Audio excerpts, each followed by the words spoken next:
Good evening, KTA team and family. My name is Layla Booker, and I had a distinct pleasure in serving as the president of KTA Student Government Association. We are so excited to have you join us tonight. On behalf of our principal and school leader, Ms. Husky, and our entire KTA family, I'd like to officially welcome you to Uncomfortable Conversations. We have a couple of very important guests visiting with us tonight. But before we meet our guests, I'd like to introduce Liberty Colbert. Good evening. My name is Liberty Colbert, and I'd like to tell you that this is a very special night for all of us at KTA. This is a very special night because we have an opportunity to foster some very meaningful conversation with some real movers and shakers in the community. These discussion topics for this evening are neither easy to ask nor answer, but we're truly confident that we've got the right people in the room to share these uncomfortable conversations. I'd like to say once again, thank you to our team and family here in person as well as online. Mr. Breeze will now come to introduce our guests. After Mr. Breeze comes, you will then hear the voices of Mr. Xavier Henderson as well as Mr. Johnny Aguinaga.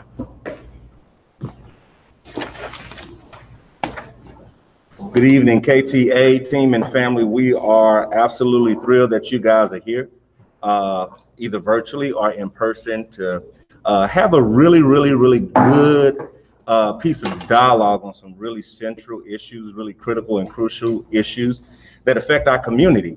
And so we felt that it was just necessary to not only host this in person, but to make it available to you who are joining us online digitally. We have some wonderful people here tonight who are sharing with us, and we want to introduce them to you and get out of their way to share with you some things about what's happening in our community and how we can get involved. First off, I want to introduce Mr.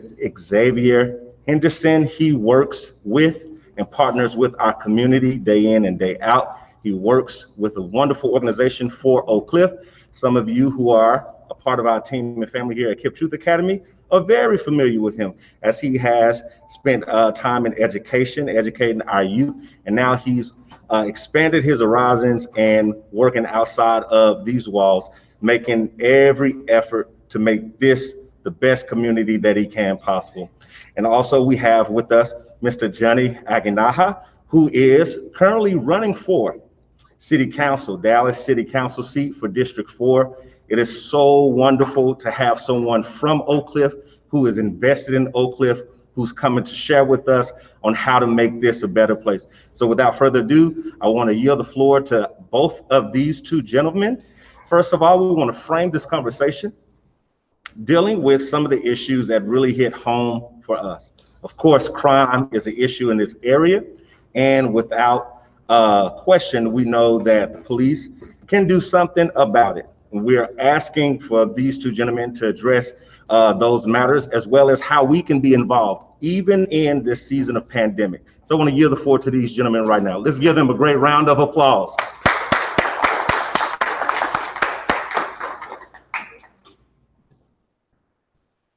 Hey, good. Hello, can y'all hear me? Good. Good. How's it going, everybody? What's going on, KTA? My name is Xavier Henderson, and formerly around these hallways, I was known as Mr. Henderson. Former teacher here, born and raised here in the neighborhood. Spent the majority of my upbringing in Pleasant Grove, but I also grew up right here on this street, Ewing Avenue, too. So when I first taught here, it was a full circle moment for me. But a little bit more about me: I graduated from Skyline High School, the best high school in the world. Shout out to Skyline and all the Raiders, you know what I'm saying? But then I went on to the University, got my degree in communication studies, and then I taught here and got a master's from SMU in education. So education is something that I've always been passionate about, and it's something that I get to do every day at my work at 4 Oak Cliff. A little bit about us, 4 Oak Cliff, we're a nonprofit. We got a community center, and at that community center, we help people get jobs, help people get their GED. We provide good. Oh yeah, we provide academic enrichment for kids. we provide a lot of services to respond to the needs of Oak Cliff. Again, the neighborhood that I grew up in as a kid and still live in today. So that's a little bit about my work. I'm not sure how much of that y'all heard or if I need to repeat anything. So let me know if folks in the back couldn't hear me. I'm trying to use my best KTA loud and proud voice to the best of my ability. But I'll go ahead and pass it on.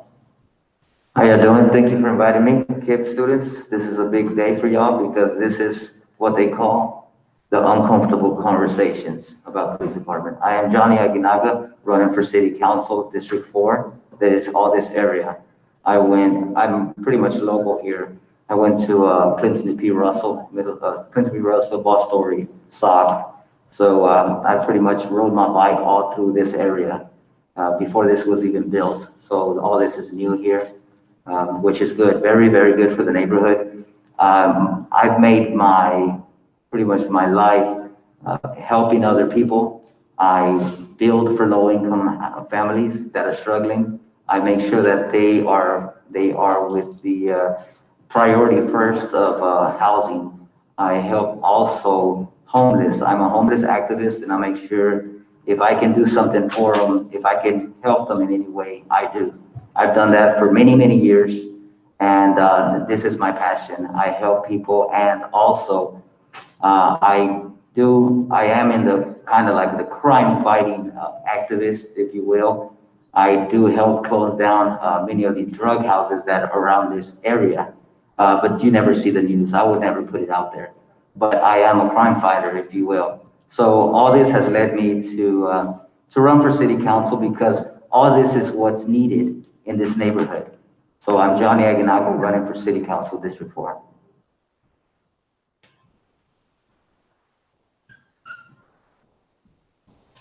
So tonight we have a number of questions that we want to field to our panelists this evening. I'd like to first begin, if I could, by asking, how can we make the area of Oak Cliff, Dallas, Texas better, even as students? Because of course we can't pour money into any foundation. We can't donate much more of anything outside of our time and our gifts as young people. So how could we help to pour into the community and make it a better place? I'll go ahead and chime in here. One thing that I used to always say to my kipsters was that, you don't have to wait until high school or college or when you're my age to start trying to make change. And I'm quite sure you heard that from another teacher at some point throughout this year, right? You can start making choices today to try to improve not only Oak Cliff, but things in your school, even yourself, right? Individual. Like I remember some of my sixth graders. So I used to teach sixth grade history through writing or humanities. I don't know which one they are called now, but I remember encouraging my kids to go ahead and put some actions behind the things that they wanted, right? I don't know what specials y'all have today, but back at that time, my kids were like, man, it'd be cool if we had like an art class when you had it. So they were like, man, we're gonna put together a petition and we're gonna try to influence the decision maker, which is the principal, to hear our concerns. And I think that you can start trying to initiate change here within these walls, but you also live in a neighborhood too, right? Where you can start trying to initiate change in libraries and parks, on the streets. You might talk to a brother, a sister, a neighbor, a parent, and say, hey, what is it? What's some issues here? Or you might have some perspective as a student in terms of what the issues are. And you have an opportunity to even voice that to folks that make those decisions in the same way you would here at your school with your principal. Whether that's like, for example, the city council, right? I'm a firm believer that every politician should actively try to listen to kids. Students, y'all are pretty smart. And I feel like if you're learning about an issue and all y'all are passionate about it, you can work towards something. But it could also be that you start a project here. I know schools where kids are like, hey, let's put together a community garden because we're in a food desert. We want people to be able to access some fruit from our school, some produce from our school, you know? There's examples of ways in which students are leaning into advocacy that I think that you all not only can study, because you don't have to necessarily reinvent the wheel, but like look at the issues here, listen to other people and be like, hey, what can we do to make a change around here? I would add on to what he did. I agree 100%. It starts with you as a personal, as in your seat, it starts with you. Ask a lot of questions on anything that you don't know. I would say also, kind of going off of what he said, is the organizations. If you see a lot of bullying, you know, you get a petition, like you said, you get a few friends, you get the teacher, can we do something about it? Maybe they put posters in the hallways. You are the change. You are the new people coming in, the new students coming in. You are the change. So always say that. Always tell yourself, I matter. Always ask a lot of questions. Fill your brain with positive thoughts, and never stop giving kindness. Always offer kindness. That would open a lot of doors.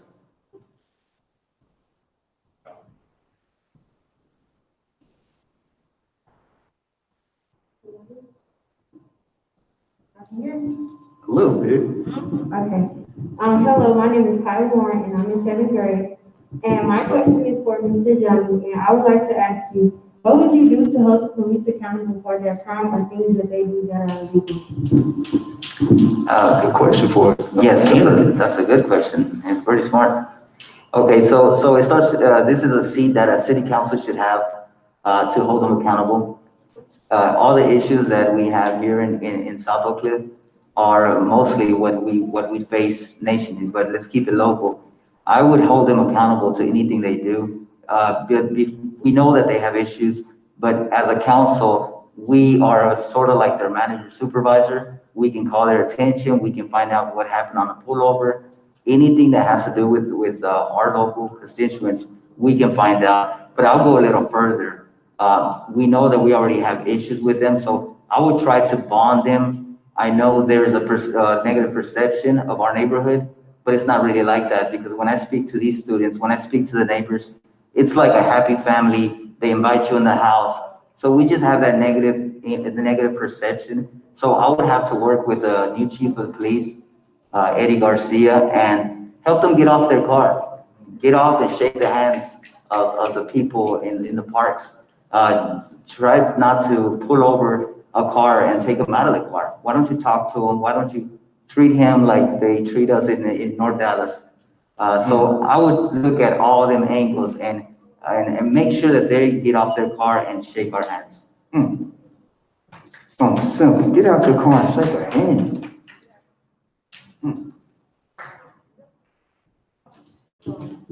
Hi, my name is Kumari Woodford, and my question is what do y'all think to change a cliff? Do y'all think to change a cliff to a better community? He's already doing a big part. You want to start with it? Oh yeah, I think I heard your question. Like, what do we think we need to make Oak Cliff a better community? That's a great question. I think of a host of resources that we could use in the neighborhood.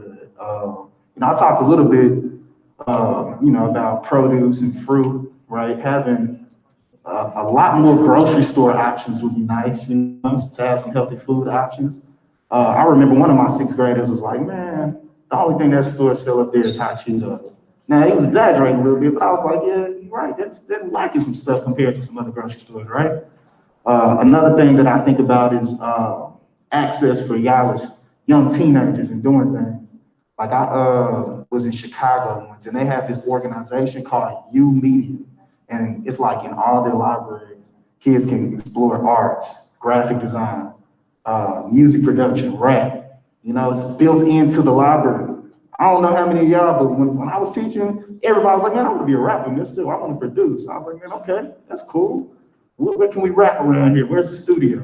I think it'd be nice if y'all as teenagers had a place y'all could go and explore the arts, you know what I mean?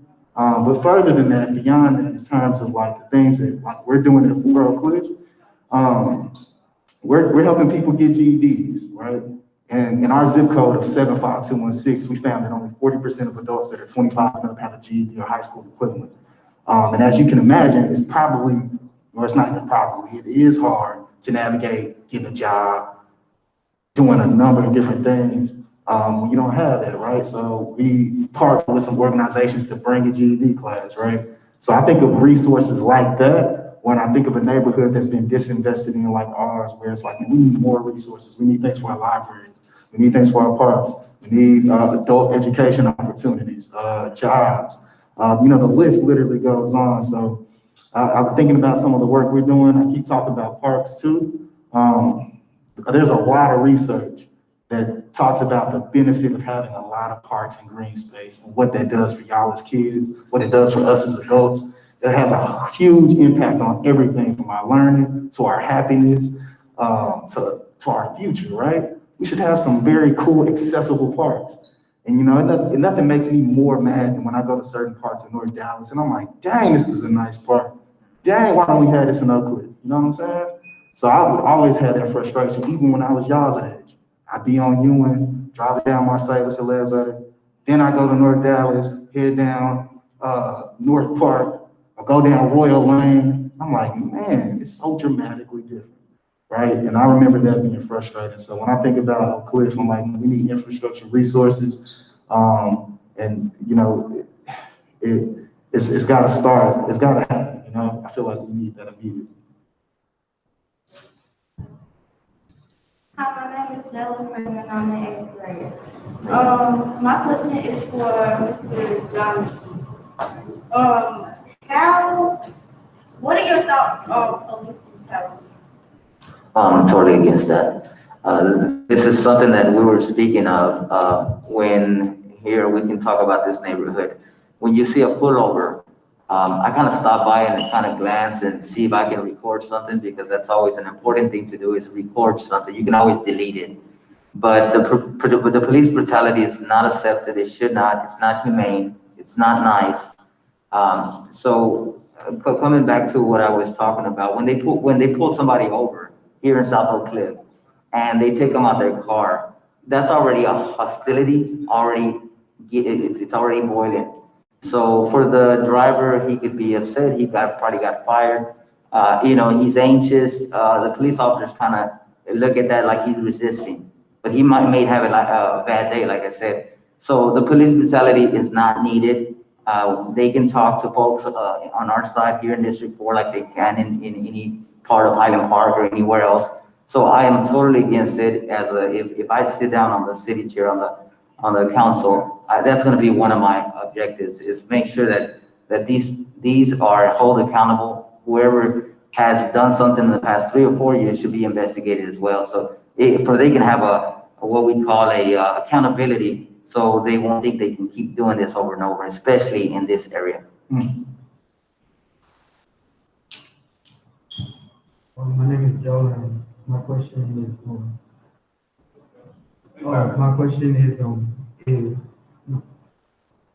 why don't you look at people and see if they're racist before you're hiring them as well? I think that's more like for a question as a city manager. It's not about a race, but then I know where you're going from, because it goes to something. It goes in the same where we're going. That I want to see who's actually patrolling District 4. Is there police officers from they live in Red Oak and they come on the weekends? Do they work 2 weeks and then they go work in North Dallas? This is where the new chief, Eddie Garcia, and me need to sit down. Because if we're gonna find a solution, we can't have scary cops. You know, that's just not good. So we want to make them feel comfortable, but then again, we want to make sure we're accountable to them. So this is something that I will sit down with the Chief Garcia, and it does, because of the population. You know, we're maybe like a 50-50 brown and black. If you notice, all our schools, everything we grew up with. So it is something that we want to hold accountability regardless of the skin color, but it does have a factor. So it's just something that has to be across the board accountability. Like the young lady said, anything that has to do with police, brutality. Not necessarily a race, but if it's a race, if it is in the data, I would bring it up. Yeah, I'll chime in on that too. Like one thing that definitely comes to mind is like that proximity. Like, yeah, you might have some officers that are, you know, they've been in this area for however long, but it means something different when they're familiar with you and you're familiar with them.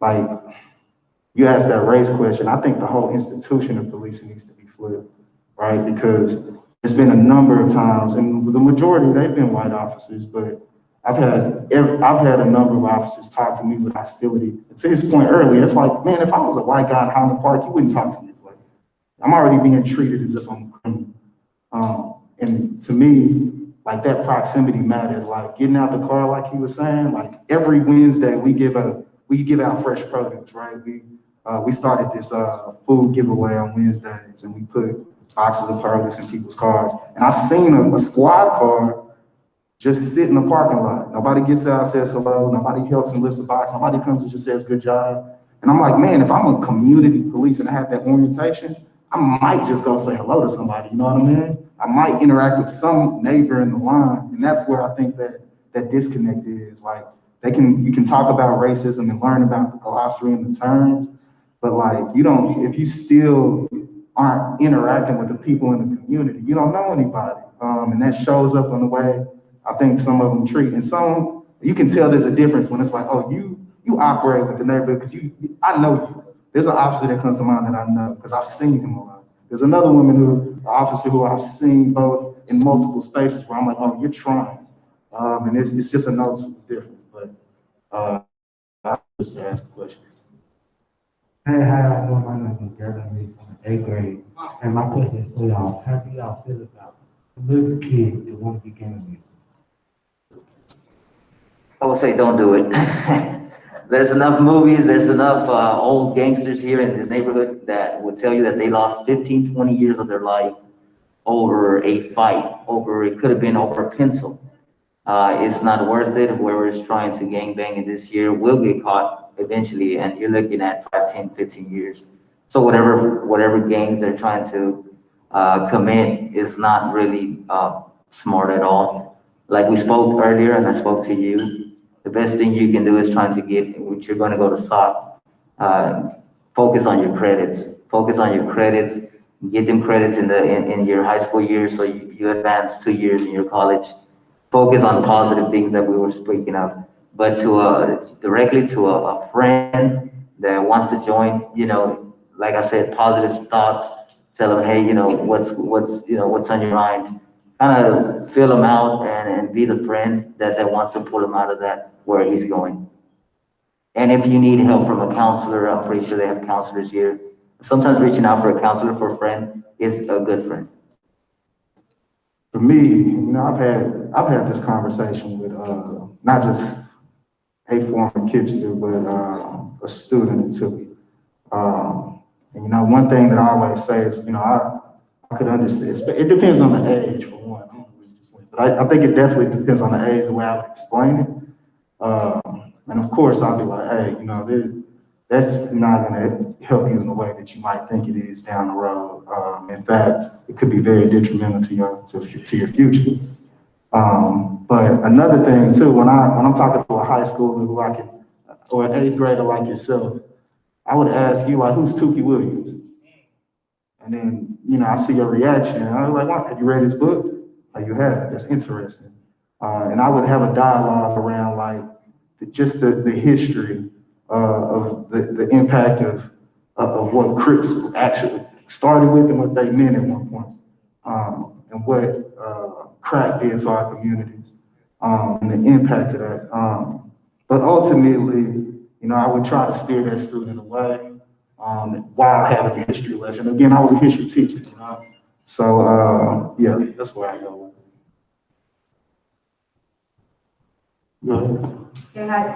Hey, how y'all doing tonight? My name is Tina Brewer, and I wanted to know, how do y'all feel about the trash around the environment?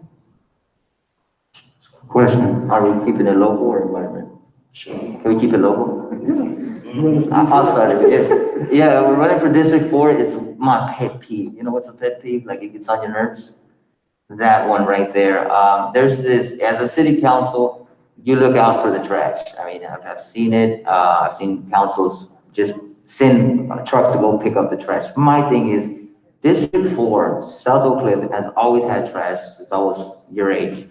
And there's a thing that they don't pick it up till about 2 weeks. They have to file something. But I've seen councils that they'll send the next day or the same day to pick it up. So that's gonna be my pet peeve. That's gonna be one of my goals. I see mattresses. I see sofas in the alleys. I see just a whole bunch of junk. I would be like, I don't care who threw it. Yes, well, there's gonna be consequences if we catch them. But I would send my crew to pick up all this trash. That's what the main thing I would be pushing. Let's clean up South Oak Cliff. All this trash scares people off when they're visiting. It makes our neighborhood look bad, and it drops our moral. You know, it's kind of sad to see all this trash everywhere. And we repeat, we go back to North Dallas and everything's clean. So I would be very, very pushing this subject of we need to clean this up. But as a city council, I would be pushing to clean this up like ASAP. And of course, there'll be consequences and trying to avoid more people dumping in this area. My name is Layla Booker. How do you plan to involve residents in the decision making of the Layla, that's a good question. I want to know that too. Right. Just like this. I mean, it starts here. It starts in the schools. It starts in the community. It starts young. As if we're gonna go back to how are we gonna do it as adults, we need to start. The lack of communication between all these neighborhoods are pretty much not there. We see that just on how people vote.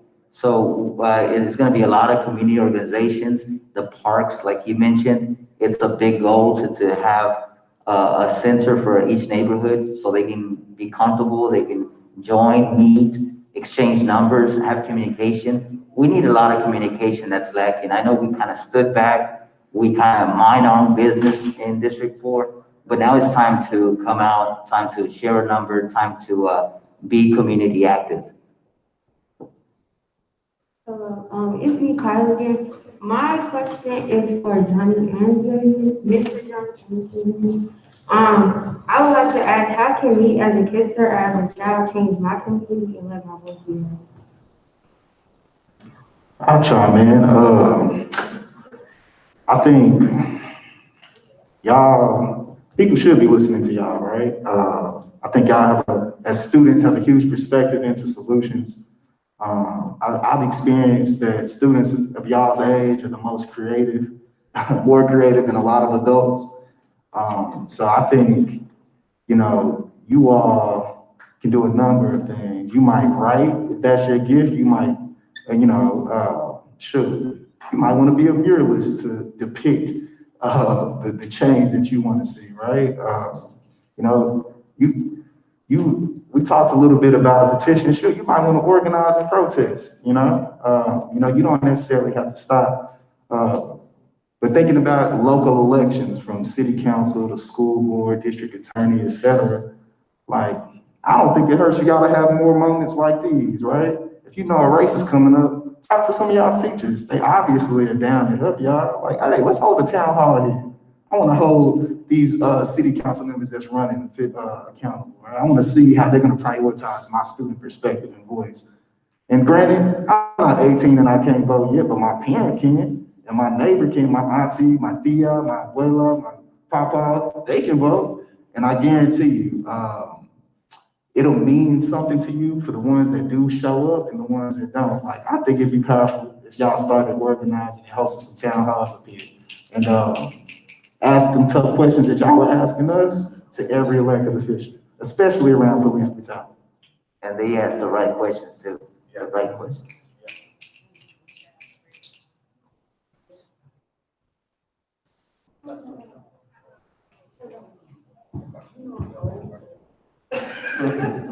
Hi, good evening. How are y'all?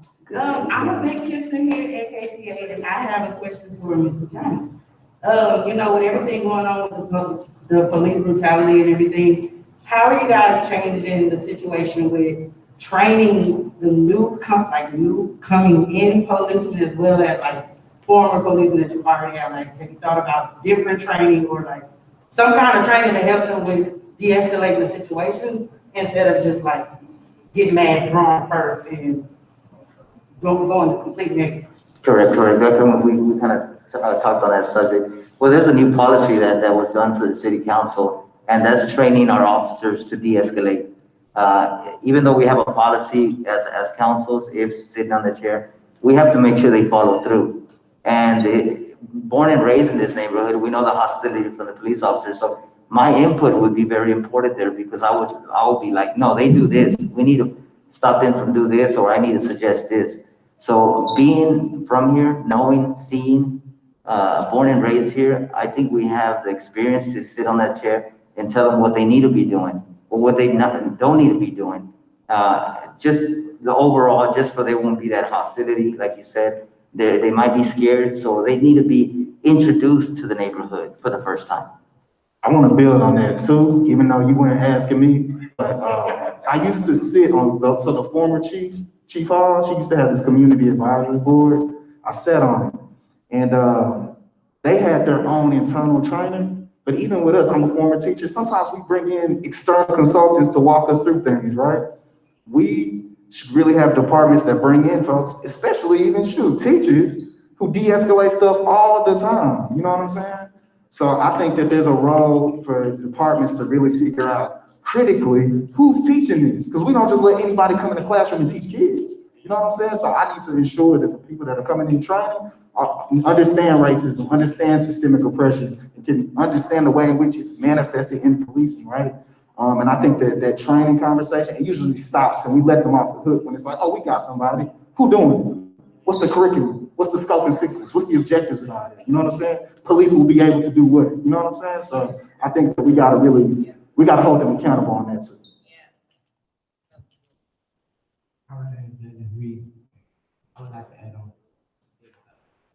So how would y'all stop the racist police from just harassing other people that's not their race?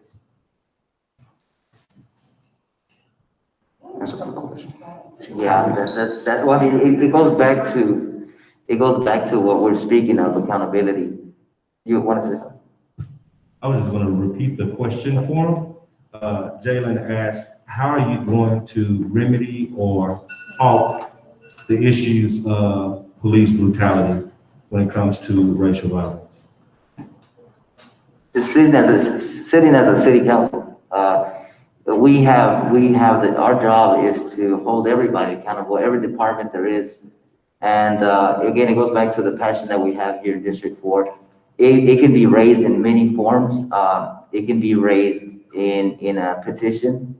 It can be raised with the other city councils, bringing this to the attention to what we call the horseshoe, which is where we take all the issues. It can also be raised through civilians, kind of like ourselves doing the petition, bringing it to me so I can be and talk to the mayor, to the other councils, say, hey, my constituents are getting harassed.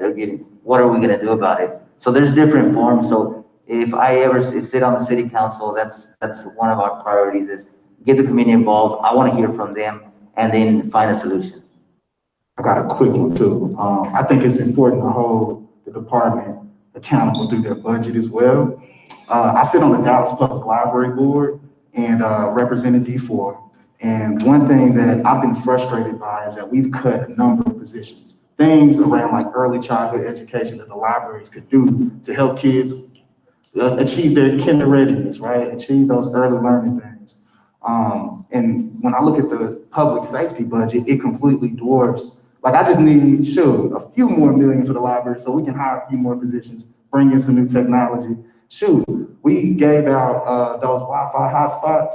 You can go to the library and check out a hotspot. At first, we subscribed to 900, passed them out, they were all gone, checked out. We got 2100, they're pretty much almost gone too. We need more because there are people that don't have Wi-Fi access. There's a digital divide. And I'm like, man, we could share you some more of those hotspots. So I think, when police, to your question, are still brutalizing us, still not getting it right, we got to hold them accountable with their budget. And say, hey, y'all still not doing something right.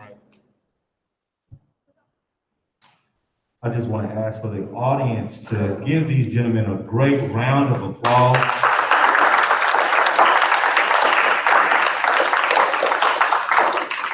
It is most unfortunate that we have run out of time tonight, but we are ever so grateful that you have taken time out of your busy schedules to come and have uncomfortable conversations with us.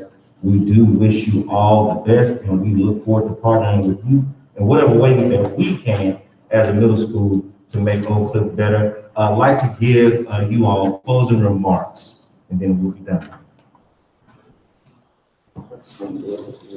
Hey, I just want to thank y'all for the opportunity. Shout out to KTA. I think you students are brilliant, so just keep being great. Show some love to a friend and an adult in your life. And I just want to thank every teacher up here. Y'all are really doing the hard work for real. So I just want to thank you for stepping up in a moment where this country is in a pandemic and y'all still waking up every day to teach our kids. Like, y'all are really wonderful people, so thank you. Yes, and I can agree. Y'all are very, very smart. The questions were on cue. I mean, that's the questions that we should be getting in every council race, even in the DISD races. So thank y'all for being very smart. Thank you for paying attention, sitting up in your chair, making eye contact. All that is very good and very seen as a positive thing when you're growing up. You are the future. You are what's going to make South Oak Cliff even better. You know, be nice to people, be nice to yourself, be nice to your parents, and I think y'all have a big, big future ahead of y'all. Well, with that said, again, thank you all to our panelists. We also would like to say thank you to those who have joined us live stream. And we want to remind you all that Mr. Johnny Aguinaga will be running for the District 4 City Council seat of Dallas. So let's make sure that we support him because he's taking time out to support us and answer these very, very tough and difficult questions. Let's give them another round of applause.